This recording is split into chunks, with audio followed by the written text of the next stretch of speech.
working in the spirit of the Golden Empire. You are watching a special edition of 17 News.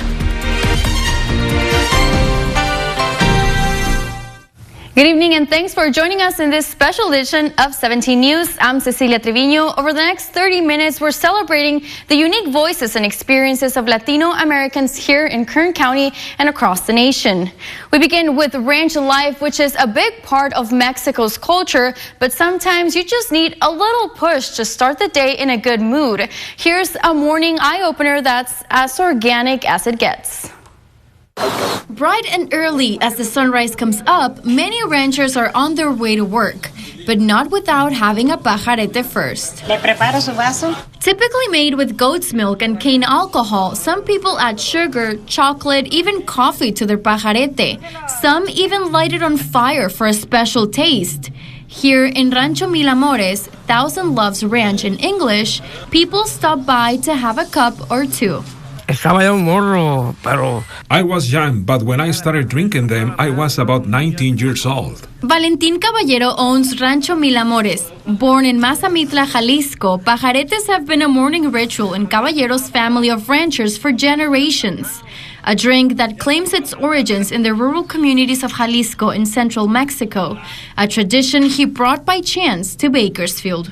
No, nunca anuncié nada, solitos cayeron. I didn't have a sign or anything. People just stopped by. 22 years ago, Caballero was starting his ranch in southeast Bakersfield. He had only 2 cows in the front of his property. People came to ask for fresh milk to prepare a pajarete. Fast forward 2 decades later, every day people start their days with their drink or two. And milking goats, not as easy of a task as they make it seem. Neither is milking cows. But for these ranchers, it's natural now. Every one of them with their own opinion of how to prepare a real pajarete. A drink maybe not meant for everyone's palate. Maybe an acquired taste that comes with the field work, or just an excuse to see each other every morning. The togetherness that's so representative of Mexican culture.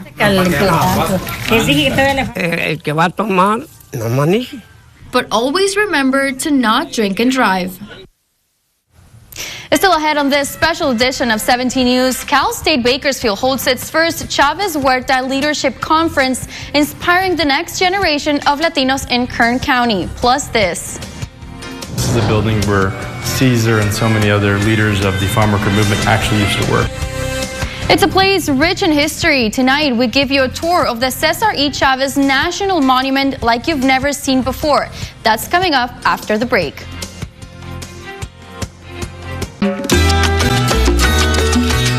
Welcome back. We continue to celebrate Hispanic heritage here in Kern County. I got the chance to go to Keene for an exclusive tour of the Cesar Chavez National Monument like we've never seen before. A time capsule, national park, and family home. What started as Cesar Chavez's home in La Paz is now a learning center for future generations. His grandson, Andres Chavez, was our guide for an exclusive tour of the grounds, sharing special personal memories. One of the cool things about our visitor center is that not only is it a building, but this is a building where Cesar and so many other leaders of the farm worker movement actually used to work. And so we converted this space in 2003, 2004 to become a place where people could come and learn about the work of the movement. With over 430 National Park Service units, there's only a handful that are telling a contemporary story that connects to the Latino and Hispanic heritage of America. Visitors have a chance to view into Cesar's office, as it was when he passed away in 1993. But today, in honor and celebration of Hispanic Heritage Month, we'd like to invite you inside. I think a lot of people remember for him being kind of a labor leader and organizer. And I thought that Cesar said, I want to be remembered as a strategist. I want people to know that I was pretty confident about my ability to be thinking one step ahead.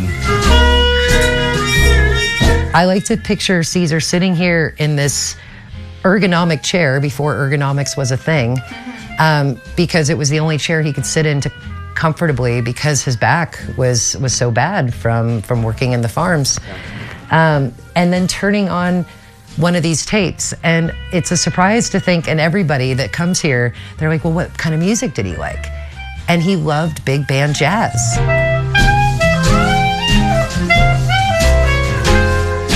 And this is one of the few things that's been added to the office since he's passed away.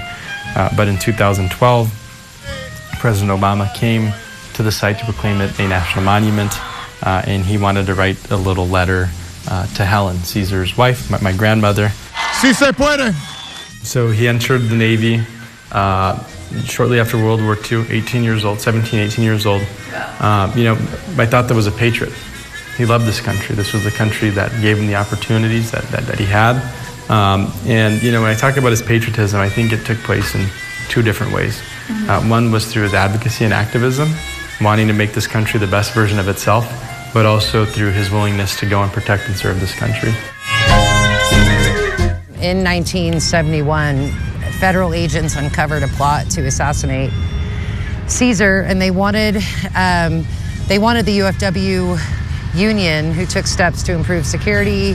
So basically, Cesar, when he found out there was a plot to assassinate him, rather than run away or hide, he chose to stay on site here and surrounded his property with a chain link fence. This is where barbecues were hosted. This is where Easter was and has been for decades. When we were turning this over to the National Park Service, it was a big decision. Like, do we keep it under private control, or do we open it up and give us to the National Park Service? But we thought that this was an important part of telling the story too. You're seeing the park here, but when you look at the house is a pretty simple home. We want folks to understand that you don't have to come from ivory towers or big fancy homes to make a difference. Come on in. And on Friday nights after a long, hard week, my dad would like to come over with some wine, and they'd have some wine. And my nana, like any concerned parent, right, would be like looking at everybody like they're drinking too much wine. My nana Helen really is, I think, the unspoken hero of the farm worker movement. She went back to the fields so that my grandpa could help realize this dream. And I think that's just something that a lot of folks don't know about what she did. She was really the glue of our family. If you ask all of our cousins, Cesar's kind of the one that everybody knows, but our hero and the person who inspired us the most was our Nana Helen. And then this was the bedroom here. We've taken out some of the stuff. But the real reason why he wanted to be buried here was because his two favorite dogs, two German Shepherds, Boycott and Welga, are actually buried right here. And so he wanted to be buried next to his two best friends. When we were thinking about what was the lasting thought that we wanted people to leave this gravesite with, and it really was that quote that he delivered in 1968, where he shares that it is my deepest belief that only by giving our lives do we find life.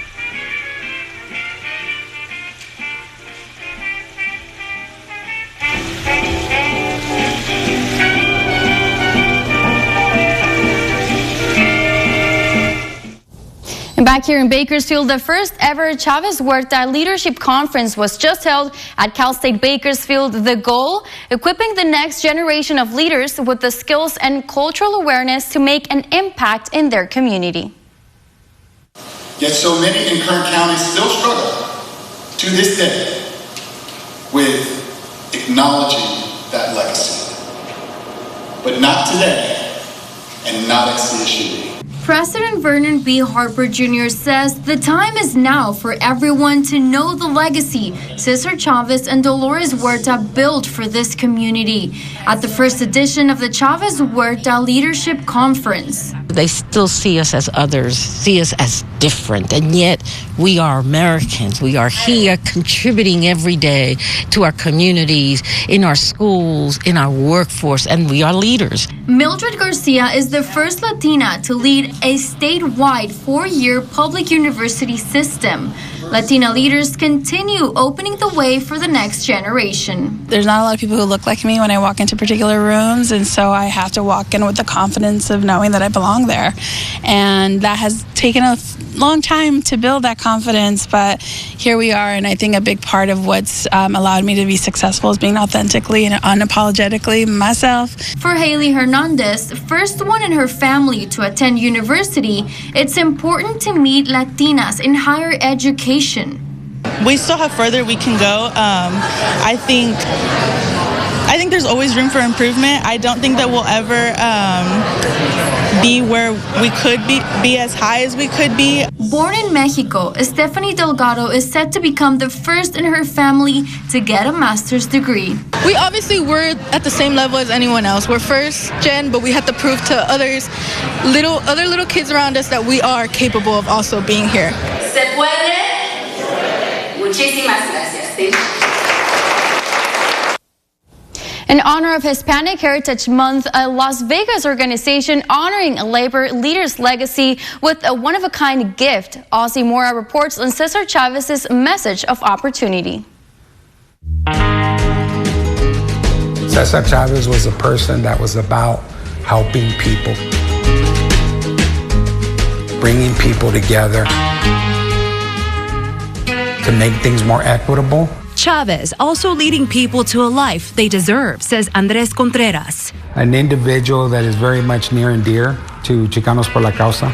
Contreras says when Chicanos por la Causa started, it was around the same time Chavez began his movement. For more than 30 years, Chavez led the first successful farm workers union in history, a legacy that is still celebrated. At Chicanos por la Causa in Las Vegas, a nonprofit providing pathways to careers and education. And now, the unveiling by Las Vegas city leaders of the first Cesar Chavez sculpture. A room full of people speaking proudly, even a message from Chavez's niece. Thankful for the artwork of a man who championed the rights of thousands of farm workers. Recognizing this bust, the sacrifice that it took the sculptor to get it here. Making its way from Durango, Mexico, says Serafin Calvo with CPLC. A journey many take. There's other families that are recently arrivals. We have a lot of refugees in our community that struggle. But even through all the hardships, they stand united and proud. What does being Latino represent to you? For me, it's family. It's hardworking. It's being committed. And it's making sure that we do better not only for ourselves, but for our families. And we'll take you to the annual El Grito celebration in downtown Bakersfield after the break. Plus, we'll head to San Diego for an inside look at one of Central America's most beloved styles of dance. We're back in 2 minutes.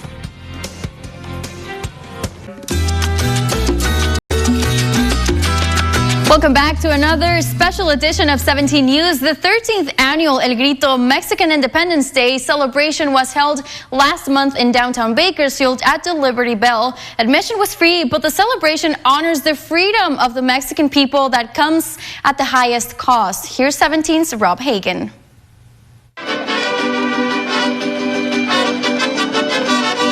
It's a celebration on the corner of Truxton and Chester Avenues filled with dancing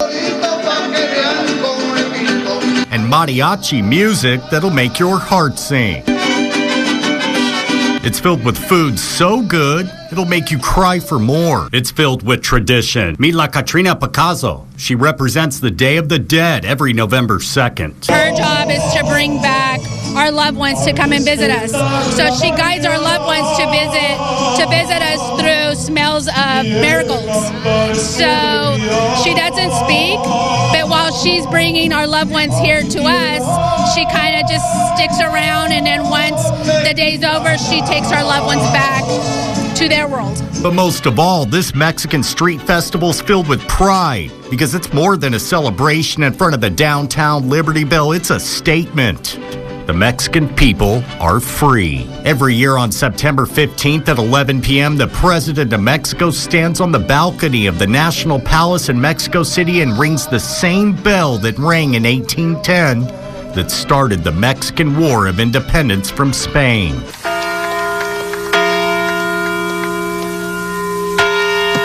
And then the president of Mexico recites the cry from the balcony, El Grito de Dolores. Viva México! Viva México! Y que viva México! Mexico declared independence hours later, September 16th. Known for its twirling skirts and rhythmic footwork, Ballet Folclórico is one of Mexico and Central America's predominant styles of folk dance. A dance company in Encinitas is one of several groups keeping this tradition alive and thriving, all while passing it on to the next generation. Photojournalist Elliot Rizzo Seco reports. Our dance studio started in the year 2000, and we started as Ballet Folclórico El Tapatío in El Cajon City. Then, after a couple of years, we started a new dance studio in Encinitas. And in 2014, I started teaching at the University of San Diego. So all together became Ballet Folclórico El Tapatío de San Dieguito. And this year, we are officially Ballet Folclórico San Diego Dance Company. I've been doing Ballet Folclórico for about a month. I'm fairly new to the program. As a dancer, when I looked up folklorico styles, I found this studio and I felt like it would be a perfect way to celebrate my culture and also learn a new style of dance. To me, this style is unique because there's so much heritage behind it. Every dance tells a story, the costumes are really specific to the region, and I think it's beautiful to be able to see it represented on stage. Everybody can learn. A 4-year-old till 70-year-old, all ages. They're gonna learn. They're gonna learn part of the Mexican culture.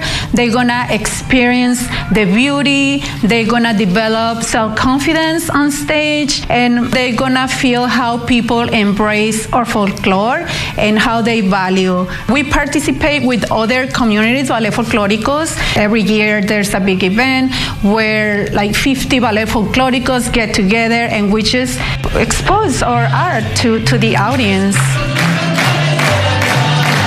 It's really interesting how like the postura or the posture is different in every state. Like Jalisco, it's very much like we say in Spanish, coqueta. It's like flirtatious.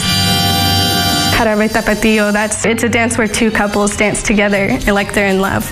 And it's very much a lot of movement of the neck. To somebody who does not identify as Hispanic or Latino, I would say that they should feel very welcome to join this type of dance. I don't think that this culture is specifically only for people who identify with the Hispanic culture. I think it's important that everybody embodies this beautiful dance so that we can keep the tradition alive. And when other people can enjoy that with us, it makes it so much more beautiful. Thank you, Elliot Rioseco, for that report. Now, she won a national mariachi contest, and her parents of this Bakersfield girl are talking about the moment they realized she was a star. That story when we come back. Welcome back. Escaramuzas embodies the beauty of the Mexican culture and the sport of horsemanship. Here's a small but mighty group of girls bringing this to Bakersfield. The beauty of Mexican traditional dressing, plus the talent of equestrian sports. That mix makes the beautiful tradition of escaramuzas. Here in Bakersfield, a young group of girls is taking on this tradition. Jimena Garcia is the oldest and captain of the team at just 7 years old. I love it. Matching from the boots to the earrings, escaramuzas side saddle as they perform to songs and tricks. Trainer of the team, Yesenia Garcia, was born into being an escaramuza. I've been an escaramuza since I was 4 years old. Garcia's dad practiced charreria, a love he brought from Jerez, Zacatecas. Garcia took on the task of continuing the family's legacy in Bakersfield. It wasn't easy and it wasn't hard. There is a lot of little girls over here. It's just finding the right ones. I love continuing it because I see that the passion they have in continuing that tradition. It's rare. It's rare to see charreria sometimes. Alitzela's category is dientes de leche, which means baby teeth. Members are between the ages 5 and 8. Not the easiest job to train girls this young. It is complex because they do have a very short attention span. Escaramuzas perform a routine to a song on their horses. But when their horses misbehave, these little ones know how to take charge.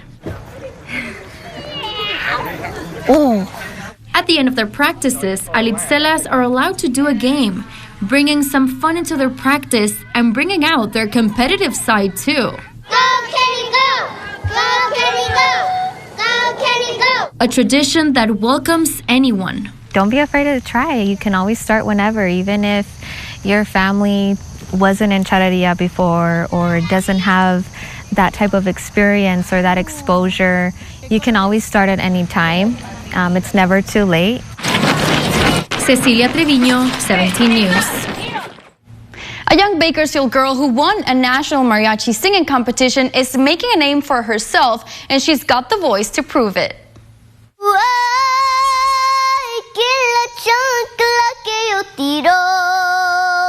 No lyrics or music is needed for little Alessandra Gutierrez, who sings mariachi songs from the heart. One hidden talent that came out by chance. Last year we went on a trip to Guadalajara.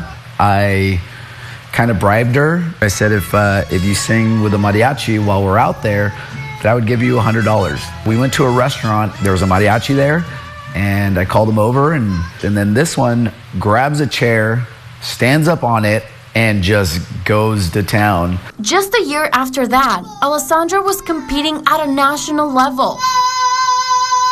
But just as she started her performance, and then the music turned off, and then I just started doing a cappella. With her quick thinking also came amazed reactions from the public. I saw a lot of faces. How were the faces? Like, Alessandra's family believes that helped her win. Primer lugar es para Alessandra Gutierrez. Showing her adaptation skills while she made the song her own, holding notes longer than the original track. Now she's on to take the mariachi world by storm. And being that she's so young and she's already done so much in this 1 year, somehow like she's got something very special in her that's just developed.